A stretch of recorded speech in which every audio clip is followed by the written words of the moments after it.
More developments surrounding Dr. Doom and Gloom, flip-flop Fauci. Kansas Senator Dr. Roger Marshall published Fauci's unredacted financial records, which, get this, aren't available on the searchable database of the U.S. Office of Government Ethics website. So it appears Fauci was being misleading during this exchange last week. Take a look.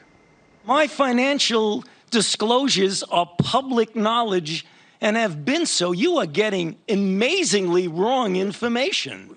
So I cannot find them. Our office cannot find them. Where would they be if they're public knowledge?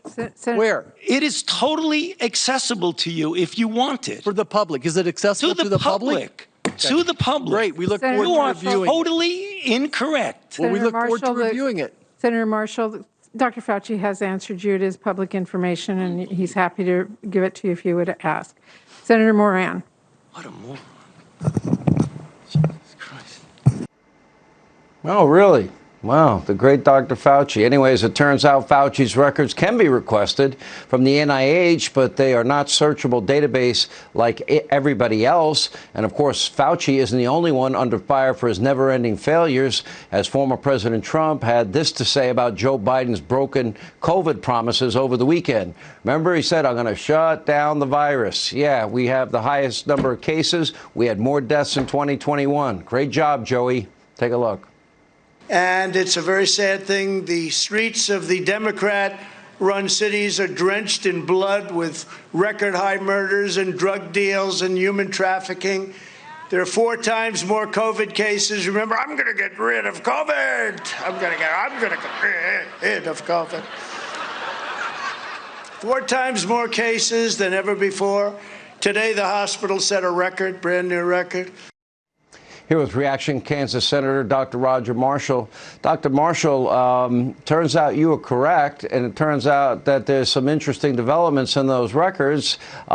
We know he was less than honest thanks to The Intercept, thanks to the NIH's own materials, and thanks to the emails we have from Dr. Fauci, that in fact he knew more about the Wuhan virology lab than he let on, and the origins of the virus, and NIH money went to that Wuhan virology lab. What do we learn about his investments? Yeah, Sean, well, so I think we're over the target, you know, based upon Dr. Fauci's defensive posture and just visibly shaking during that. This weekend, we were able to prove that Dr. Fauci was wrong, that he lied to Congress, he lied to the American people about the public accessibility of his finances, but now we know why.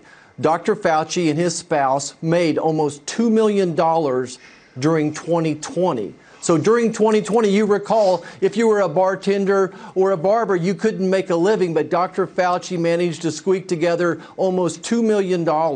And as you know, and you alluded to earlier in your show, a significant amount of these investments are investments in China and Hong Kong. So we're over the target, we're drilling down, and you brought up another great issue on Dr. Fauci funding viral gain of function, and hope to get to talk with you about that someday as well. Did he or did he not have investments in China, Senator? Yes, he did. He had significant investments in China through one of his mutual funds. Did he or did he not lie to Rand Paul and a Senate committee under oath, punishable up to 5 years in jail, on the issue of gain of function research? Did he have knowledge of that? And did, in fact, NIH money go to the Eco Alliance that, in fact, funded that? Absolutely, and he lied again when I asked him about gain of function. Dr. Fauci is the cash cow and the head cheerleader for viral gain of function going back to at least 2014 when President Obama's administration put a moratorium on it. Dr. Fauci continued to fund viral gain of function in North Carolina with Dr. Shi to build a protein spike that took a SARS virus and allowed it to stick to human lung cells like glue. And then in 2018 and 19, continued to fund the Wuhan lab via the Eco Health system to develop the defuron cleavage site, which allows that virus to dump its guts into the cell. So yes, yes, and yes. Last question. Isn't Dr. Fauci one of the highest paid government officials in the United States government? Kind of close to the president, right?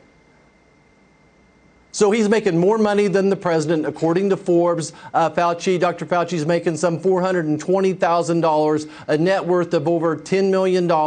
And again, somehow, despite the economy being shut down, he and his wife made almost $2 million in 2020. All right, good work. I think he owes you an apology, Senator, but I wouldn't hold your breath. Thank you for being with us.